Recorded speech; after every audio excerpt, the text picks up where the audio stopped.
Good morning. Let us discuss today's newspaper, that is 16th June 2015. Now, with regard to this newspaper, the first important issue is related to the Nagas. So, first, to understand this article, we shall have a background of Nagas. The Naga movement, it has its origins in Government of India Act 1935. The Act recognized the Naga inhabited regions as the excluded areas. So then onwards, separate Naga nation movement was started. In 1946, Naga National Congress was created by A.Z. Fizo. Angami Fizo, he has created this Naga National Congress. And this Naga National Congress, it has established an underground government over there. That is what is called a Naga Federal Government, and also created an army called as Naga Federal Army. So, Fizo launched a total out-and-out strike on the Indian sovereignty. Then, Fizo left India to continue his particular fight from the other countries. He went to London. There, he made a friendship with Michael Scott and tried to provide for get the support of the public opinion in favor of the Naga cause. Now later, in 1964, there is an issue happened. We all know that in 1963, the separate Naga state was created, and we thought this will put an end to the problem.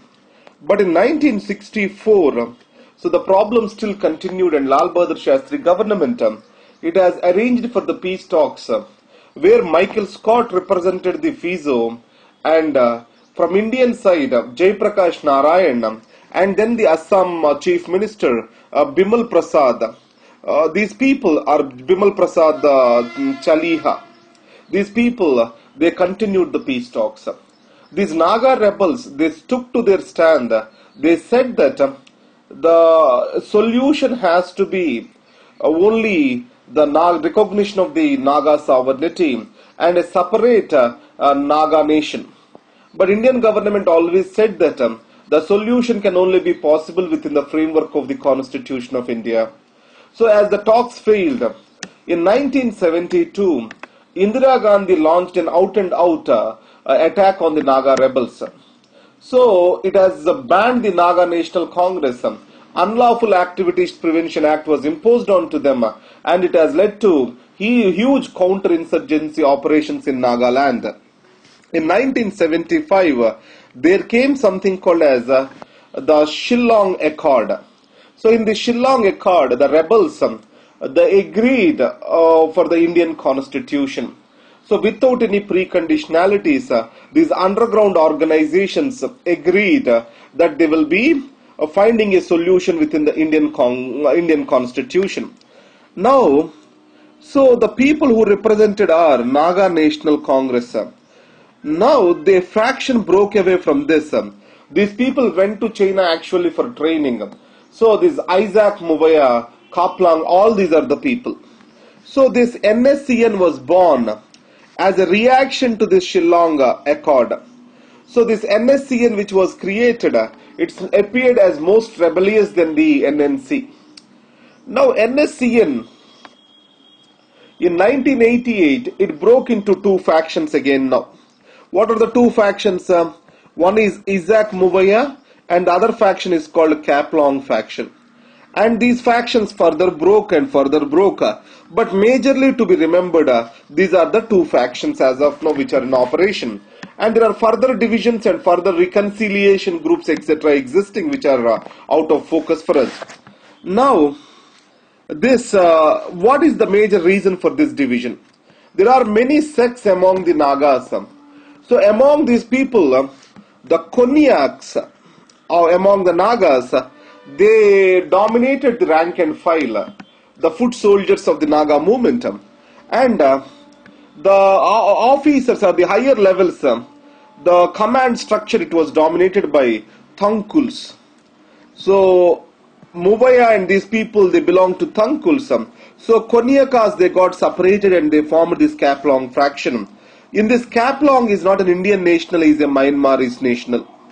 So in this case, in 1997, due to the actions of the civil society groups over there, a ceasefire agreement has come into picture with NSCN Isaac Muvaya and the government of India. In 2001, the Kaplong faction also came for the ceasefire agreement. So the Indian strategy centrally revolving around this ceasefire agreement. What India believed is this, so continuation of the ceasefire with both the outfits and slowly taking away their fighting energies, that became the central strategy, or it is the major conflict management for India. And the civil society became over a period of time very strong. If you remember in 2012 there is a news where the students union in Nagaland, they opposed by the tax for the tax collection by these different factions.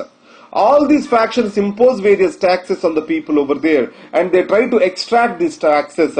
This extortion is opposed by and they took to the streets, Naga youth.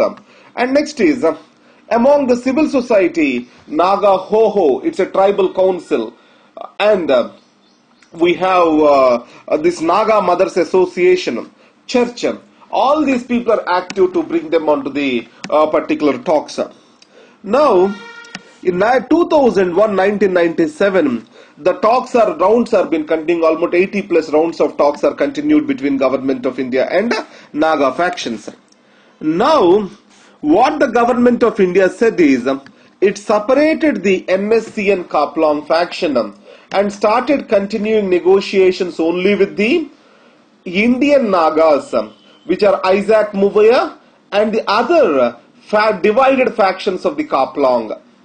So NSCN KK, which is a divided faction of this Kaplong, with that it is continuing the talks.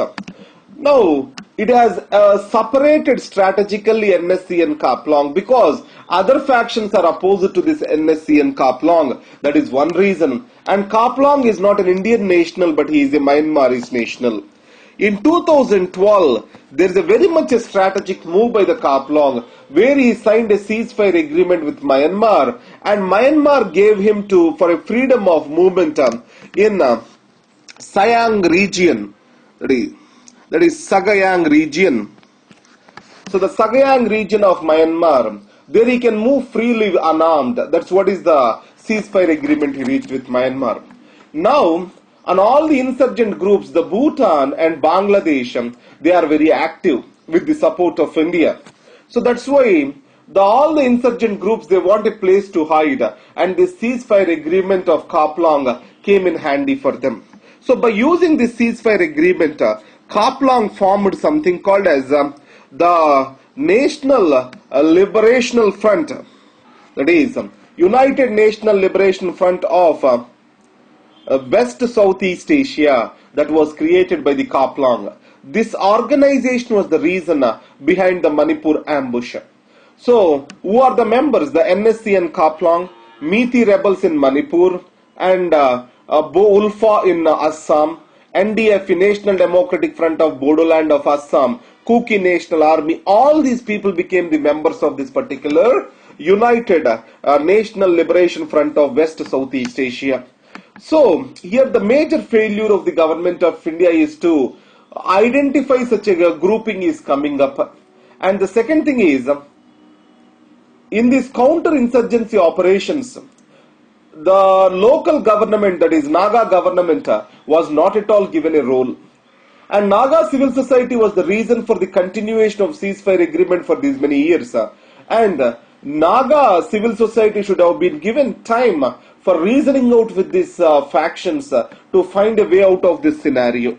So government did not try these routes. That is one thing the article is criticizing about. So these are the issues related to the Nagas now. Now what is the major demand of NSCN even today?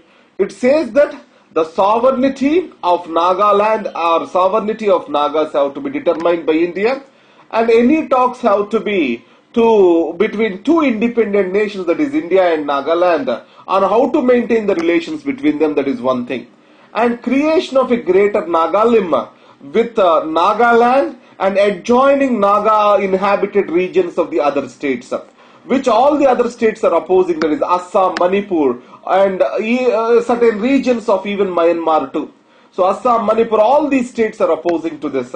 When ceasefire was about to be signed, the limitations of the ceasefire, the territorial limitations were also discussed.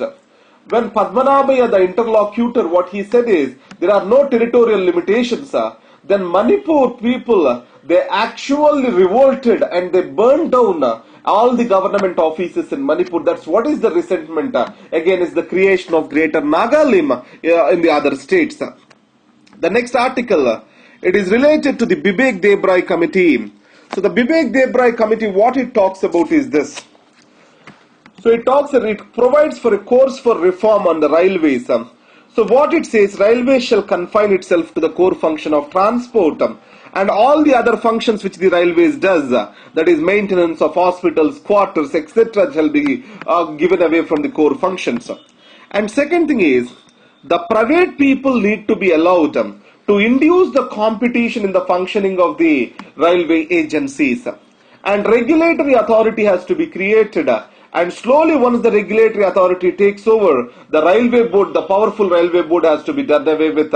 And commercial accounting practices to facilitate the entry of the private players and also to understand the amount of the subsidies given to the railways has to be brought in.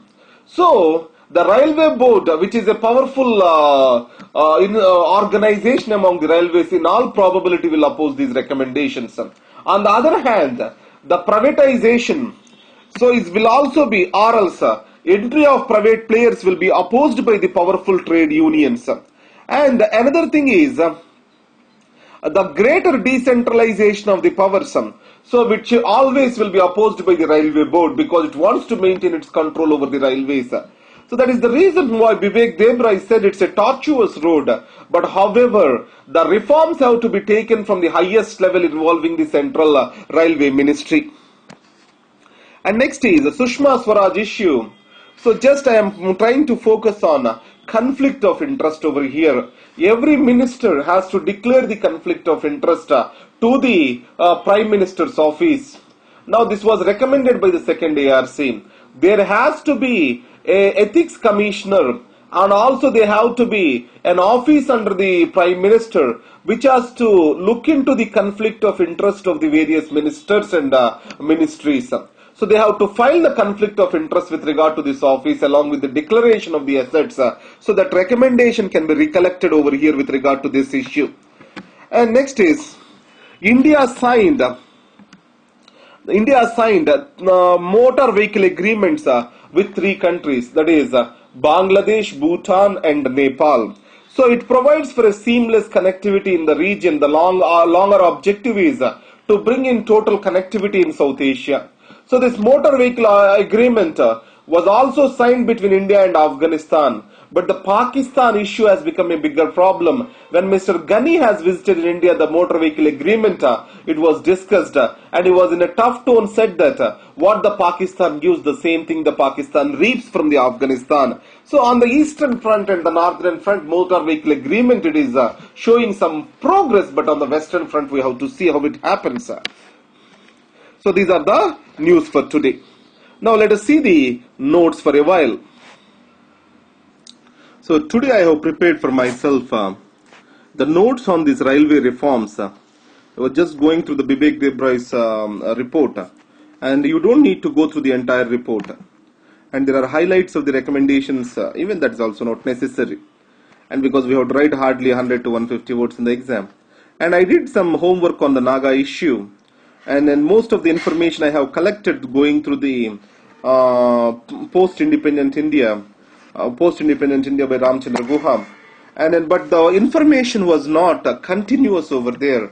It was mostly in bits and pieces. So I have already read that book 2 or 3 times so that I was able to collect them, and I have entire Naga issue. I tried to make it at one single location.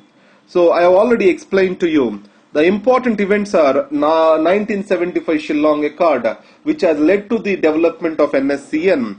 And next is the ceasefire agreement with the Naga factions, the civil society and its strong role in opposing the insurgency in Nagaland. So these are the things we need to remember over here. So thank you very much.